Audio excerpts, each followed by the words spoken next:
बिस्मिल्लाहिर्रहमानिर्रहीम। मोहतरम नाज़रीन, जहानत ऐसी कि चर्चे होंगे।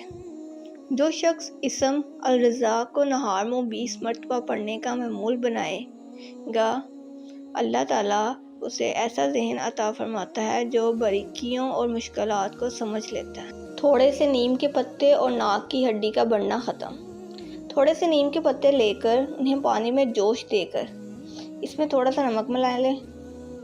इस नीम गर्म पानी को नाक में इस तरह डालें जिस तरह वज़ू करते हुए डालते हैं। 10 से 12 दिन इलाज जारी रखें, इंशाल्लाह फ़ायदा होगा। अब कद बढ़ेगा बांस की तरह।